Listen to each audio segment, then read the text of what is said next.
సంవత్సరాల అనుభవం ఆంధ్ర, తెలంగాణ, కర్ణాటక, తమిళనాడులో లక్షల మంది నమ్మకమైన కస్టమర్ల సంతోషాలకు నిలయమైన మీ నివాసానికి అందమైన చిరునామా. అదే మీరు ఇప్పుడు ఫైనాన్షియల్ గా బానే ఉన్నారు కదమ్మా? నువ్వు ఇన్కమ్ ట్యాక్స్ రీడింగ్ లేదు మధ్యలో నేను ఒక న్యూస్ చూశాను. ఎవరది కొన్ని అప్పులు అయ్యాయి తులసి గారు. ఎవడాడు చెప్పినవాడు? నువ్వు చచ్చి పట్టరాడిని చూశాను నేను. ఏం అప్పులు? మా ఆయన సినిమా తీశారు, వద్దు నాయన హీరో అంటే వినలేదు, చేస్తాను అని వెళ్ళారు, చేసుకో. ఆయన అప్పులు అయ్యాడు. ఎప్పుడు నాకు లోటు లేదు దేనికి. ఎందుకంటే ఇది ఎందుకు ఇక్కడ సపరేట్ చేయాల్సి వస్తుందంటే, అహంకారంతో నువ్వు ఏం చేసినా అది నీకు తెలిసి చేసి దీని ఇంపాక్ట్ ఎవరికి పడుతుంది అని తెలిసి చేసినా ఏమవుద్ది. ఇది చాలా ఇంటర్వ్యూస్లో కూడా నేను చెప్పాను కన్నడలో. అది లక్కీ అండ్ గుడ్. నువ్వెంత అమ్మో ఈ పిల్లోడు చాలా తెలివితేటలున్నాయి ఎక్కడో పెట్టాడు ఈ న్యూస్. బట్ నేను ఎప్పుడైనా కూడా చెప్తాను ఇది. తను వద్దు అని చెప్తూ ఉంటే చేశాడు, తను చేశాడు, అనుభవించాడు. కానీ దీనికి ఒక లీడ్ ఉంది. మేము ఒక సినిమా, ఫస్ట్ సినిమా 3 లక్షలు నా నగలు పెట్టి నేనే కథ రాశాను. ఓకే. దానికి మన శృతి అని కన్నడలో హీరోయిన్ ఉంది కదా, తనును ఇంకో అమ్మాయి పేరు మర్చిపోతాను ఎప్పుడు, చాలా మంచి యాక్టర్ అమ్మాయి వినోదిని. ఓకే. వీళ్ళిద్దరూ హీరోయిన్స్. మినుగు తారే అని చెప్పి ఒక సినిమా రాశాను. అండ్ అది సినిమా మేమే ప్రొడ్యూస్ చేసి, చాలా తక్కువ లేడీ క్యారెక్టర్స్, కన్నడ సినిమా పెద్దగా అయ్యేది కాదని చేస్తే అంత ఆ సినిమా బాగా అయ్యి, ఫస్ట్ షార్ట్ ఫోటోవే ఇప్పుడు గూగుల్లో ఉంది. నా కొడుకుని ఎత్తుకొని ఇలా క్లాప్ కొట్టున్నా. ఓకే. అదే నాన్న, ఆ గుడిలోనే మాకు పెళ్ళి కూడా అయింది. ఆ గుడిలో మాత్రం నాయన బాబాకి సింహాసనం ఉండదు. ఆ ఫోటోలో కూడా ఉంటుంది చూడు, కాదు వెనకాల అది ఉండదు, ప్రభావళిను ఈ కూర్చునే సింహాసనం. సో అప్పుడు ఏమైంది, ఆ సినిమా వాళ్ళ ముహూర్తం ఫస్ట్ షాటు శివమణి ఏం మొక్కారంటే, మా ఆయన ఈ సినిమా నాకు డబుల్ ద ప్రాఫిట్ తెస్తే నీకు వెనకాల ప్రభావళి చేస్తానని మొక్కాడమ్మా. అయిపోయింది. సినిమా నిజంగానే టేబుల్ మీద ప్రాఫిట్ నైనా ఇలాగా అంటే పెద్ద బ్యాగ్తో ఇంత డబ్బులు తెచ్చేసేసి అలా బీరోలో పెట్టేస్తున్నాడు మా ఆయన. నాకేమో నాకు తెలుసు మా ఆయన గురించి కొంచెం కంగారే. ఏ డబ్బు అయితే లేదని నేను చేసుకున్నానో, మా వారికి ఈ డబ్బు ఇది ఎక్కువ అయిపోయింది. అంటే ఇంకొచ్చేస్తుంది కదా అస్తమానం. ఎప్పుడైతే నా వల్ల వచ్చిందని చెప్పను, ఎప్పుడు నేను అడుగుపెట్టి పెళ్లి చేసుకున్న తర్వాత ఇంకదే నాన్ స్టాప్ అయ్యే. అంత పెద్ద ఇంట్లో నాకు బాగా గుర్తుకొస్తున్నారు. మా తాతయ్య అప్పుడు బ్రతికే ఉన్నారు. చేయలేదు బాబాకి, అది చేయలేదు. నాకు ఇంకా తెలుసు మా ఆయన ఎలాగో చేయడం అని.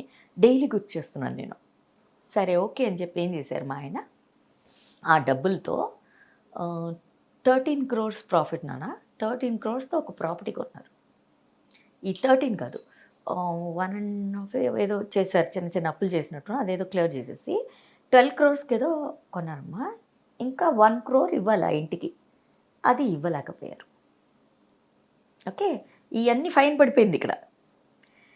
ఇది చేయలేదు కదా. అప్పుడు దాని కాస్ట్ నాకు బాగా గుర్తుంది, 2 lakhs. నేను అడిగి పెట్టుకున్నాను ఇవన్నీ, చెప్పంగానే మళ్ళీ చెయ్యాలి కదా వెళ్ళి.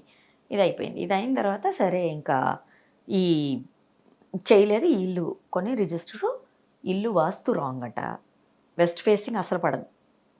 అదేదో ఆయనకుంది, నాకు లేవు అవన్నీ. అదైందా, ఏది అసలు డబ్బులే వచ్చే దారి లేదు. దీనికేంటంటే ఏదన్నా బాగా కష్టపడి వచ్చి డబ్బులు చూడనోళ్ళు కదమ్మా, ఒక్కసారి వచ్చి పోయిన తర్వాత ఎలా ఉంటుంది ఇంకా మళ్ళీ. How you feel? కంగారు ఇంకా వచ్చేస్తుంది వాళ్ళకి. అంటే నేనంటే చిన్నప్పటి నుంచి అన్నీ చూసి నిదానంగా ఉండి అలా ఉన్నా. అది కాదు కదా, రాగానే ఇంకా కంగారు ఉంటుంది చూడు, ఆ డబ్బులు వచ్చేసరికి. నన్ను వద్దు కానీ కొన్నిసార్లు వినేవాడమ్మా, కొన్నిసార్లు మాట అదే నేను అని వచ్చినప్పుడు ఏమవుతుంది, అక్కడ పోతుంది కదా, అలాగైంది. సరే అప్పుడు ఇంకా ఆ ఇల్లు ఇది కట్టలేక ఇదైతే, అప్పటికి తాతయ్య ఉన్నారు. మా తాతయ్య కాల్ చేసి, ల్యాండ్ లైన్ ఉండేది, కాల్ చేసి తాతయ్య ఎలాగా అంటే, నువ్వేమి ఇది అవ్వక, ఎప్పుడు బాబా నేను చల్లగా పెట్టుకుంటారు, బాబా ఉన్న నల్ల పాతపారు, ఈ మాట వస్తూనే ఉంటుంది. అప్పటికి సాయి పుట్టేశాడు నాయన. సో ఇంకా నేను ఈ సాయిది ఇది ఫోకస్కి అయ్యి ఇంకా అది వదిలేసాను, ఏం చేసుకుంటే చేసుకొని అని. బట్ నేను I decided I must do it for Baba. ఇది నాకేంటంటే ఎవరికైనా సరే, మనిషికైనా గురువుకైనా ఎవరికైనా మాట ఇస్తే అది చెయ్యాలి. అది నా వే ఆఫ్ లివింగ్ లైఫ్. అది అయిపోయింది, ఇంకా అది వదిలేసాం అమ్మ. ఇక్కడ ఒక ఫైన్ పడిందా, నెక్స్ట్ లెవెల్కి తీసుకెళ్ళాడు బాబా. ఏం చేస్తున్నాడు బాబా, నువ్వు నాతో ఒప్పుకున్నావా, బిజినెస్ కదా, ఏమన్నావు నువ్వు నాకు, ఇంతో 8% ఇస్తాను, అది 2 lakhs. నెక్స్ట్ అది అలా అలా వడ్డీతో పెరుగుతూ వచ్చిందా, చేరుతూ ఉందో పక్కన. మేము బాగానే ఉన్నాం, సాయి నేను బాగున్నాం, ఆయన బాగానే ఉన్నారు. అవి తిండికి అదికి ఎప్పుడూ లోట్లేదు ఇంట్లో. ఇది అయిపోయిన తర్వాత నాయన హీరోగా చేస్తాను దిగి 2 crores ఓవర్ నైట్. ఓకే. ఇది అయిపోయింది. ఈ ప్యార్లలో ఒక మంచి విషయం ఏం జరిగిందంటే, తాతయ్య ఎప్పుడు అనేవారు, ఎప్పుడు నా పెళ్ళికి ముందు నా హీరోయిన్గా ఫేడ్ అయిపోయిన తర్వాత, అమ్మగా నువ్వు ఎప్పుడు మంచి పేరు తెచ్చుకుంటావు, నువ్వు మిగులుతావు సినిమాలో అన్నారు. ఇంకా సినిమాలు ఎందుకు తాత, చాలు అన్నాను నేను. ఎప్పుడు అప్పటికే మార్కెట్ పోయింది అంటూ ఉండేవారు తాతయ్య, నువ్వు అమ్మగా ఉంటావు అని. అది అప్పుడు నిజమైంది రోషను. ఎలా నిజమైంది, సిద్ధలింగయ్య గారు తెలుసా నీకు, పెద్ద ప్రొడ్యూసర్. ఎవరు ఇప్పుడు వాళ్ళ వారిస్ ఎవరు చెప్పు, సిద్ధలింగి కదా నాకు తెలుసు. అథర్వ తెలుసా, వాళ్ళ కొడుకే మురళి అన్న పెద్ద హీరో. బ్రదర్ మన తమిళ్లో కూడా యాక్టర్ ఉన్నారు కదా, మురళి ఉన్నాడు కదా పెద్ద హీరో, ఆయన ఆయన కొడుకు అథర్వ ఇప్పుడు చేస్తున్నాడు కదా ఆ అబ్బాయి తమిళ్. ఆ అబ్బాయి సినిమాలన్నీ తెలుగులో డబ్బైని. మన ఐశ్వర్య హీరోయిన్ ఉంది కదా, వాళ్ళిద్దరు పొలిటికల్ గా కూడా ఉన్నారు కదా ఆయన. అది నాకు తెలియదమ్మా, నాకు తెలియదు. నువ్వు కన్ఫ్యూజ్ అవుతున్నావు, సిద్ధలింగయ్య అన్నది సీఎం, నేను చెప్పేది సిద్ధలింగయ్య ప్రొడ్యూసర్. ఆయన పొలిటిక్స్లో ఎప్పుడు లేదు, వాళ్ళ డాడీ. అవును. అయితే ఆయన ఇంటికి వచ్చి, ఆయనకి నేను శివమణి అంటే చాలా ఇది, కానీ శివమణికి మంచి పేరు ఉంది డైరెక్టర్గా, అది హీరోగా వద్దని అది చెప్పినప్పుడు వినలేదు, అది అయింది. ఇంకా ఆయన వచ్చి, తులసిని వచ్చి వాళ్ళు చక్కగా లక్షణంగా ఉన్నాం. సాయి అప్పటికే వెళ్తున్నాడు నర్సరీకి, వాడు స్కూల్కి వెళ్తున్నాడు కదా, ఈవినింగ్ వస్తున్నాడు కదా, నీ పనులన్నీ ఎలాగో అయిపోతున్నాయి, వై డోంట్ యూ యాక్ట్ అని. అప్పటికి చాలా సినిమాలు రావడం మొదలుపెట్టినాయి కన్నడలో. ఎందుకంటే they wanted Tulasi as a mother అని. మన మాలశ్రీ నంజుండా అని ఒక సినిమా రాసింది, అందులో ఆ మదర్దే మెయిన్. నేను చేయలేదు ఆఖరికి, శివరాజ్ కుమార్ నాకు సన్ క్యారెక్టరు, మన ఉమాశ్రీ చేసింది ఆ సినిమా. మాల ఎప్పుడు కాల్ చేసి అక్క చెయ్యక్క బాగుంటుంది అని. తర్వాత తన బ్యానర్లో చేశాను నేను చాలా సినిమాలు మానశ్రీ. సో ఇలాగా అందరూ చెప్తూనే సిద్ధలింగయ్య గారు చెప్తూ ఉన్నారు కదా, ఎందుకమ్మా ఎంత మంచి లక్షణంగా. ఆయన చెప్పిన మాట నచ్చింది, పెద్ద మాట అయినా కూడా నాకు అది స్ఫూర్తినిచ్చింది. కన్నమ్మ గారు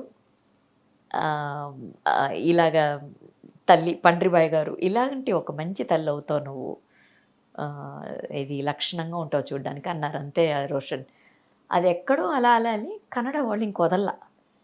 మన రక్షిత ఉంది కదా హీరోయిన్, వాళ్ళ హస్బెండ్ అప్పటికి 3 hat-tricks ఇచ్చాడు, ప్రేమ్ అని డైరెక్టరు. ఆ అబ్బాయి ఇంటికి వచ్చేసాడు, చాలా మంచి అమౌంట్, మీరు మదర్గా చేయాలి అంటే. అందులో సుమలతది మెయిన్ క్యారెక్టర్ మదర్గా, ఎక్స్క్యూజ్ మీ అది. ఆ సినిమాతో ఇంకా స్టార్ట్ అయితే 1 year ఆడింది ఆ సినిమా. నేను చేసిన ఫస్ట్ 6 films 1 year ఆడినాయి. లక్కీ మదర్ అని పెట్టి, తులసి అని పెట్టి, నాన్ స్టాప్గా కన్నడ. మన ఈవీవి ఏదో ఒక సినిమా ప్రమోషన్ చూశాడు టీవీలో, ఈవీవి సత్యనారాయణ, తన అసిస్టెంట్గా నాకు తెలుసు కదా, 4 స్తంభాల ఆట ఇవన్నీ చేసాం కదా జంధ్యాల గారి దగ్గర.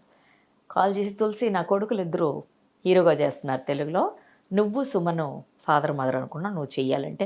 లేదు సత్యం నేను రావట్లేదు, ఇక్కడ దాకే అనుకున్నాను నేను, ఇక్కడ నుంచి మైసూర్ అన్నారు, ఓకే అన్నాను బెంగళూరు నుంచి.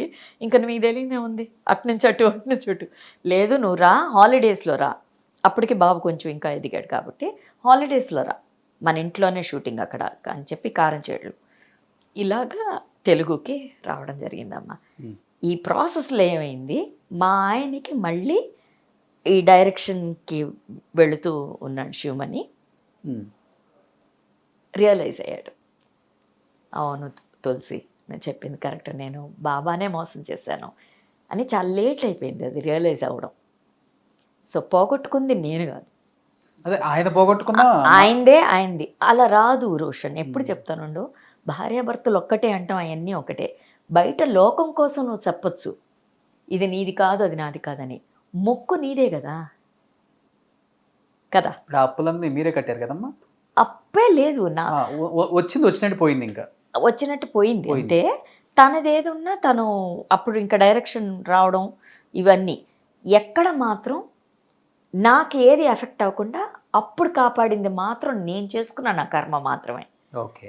సో అన్ని గుడ్ డీడ్స్ వల్ల good things happen for me. I came back bounced as a mother. నేను అనుకోలేదు, I hated to come back to ఇది. అంటే నాకు అది బాగుంది, కొడుకుతో సాయితో చాలా హ్యాపీగా ఉండిపోయేదాన్ని అలాగా హాయిగా. వాడు కూడా రౌండ్గా బాల్ లాగా ఉండేవాడు, చక్కగా ఆడుకుంటూ అలాగిలాగా అయిపోతే సినిమాకి మళ్ళీ వస్తానని నేను అనుకోలేదు. అది తాత చెప్పింది మటుకు జరుగుద్దని తెలుసు నాకు. కరెక్ట్ టైంలో ఇలా రా అని ఇలా పట్టుకుని చేయి పట్టుకుని అందిస్తానికి ఒకరు ఉంటారు, అది అయిందమ్మా. సుమన్ టీవీలో మీ పర్సనల్ అండ్ బిజినెస్ ప్రమోషన్స్ కోసం కింది నెంబర్కి కాంటాక్ట్ చేయండి.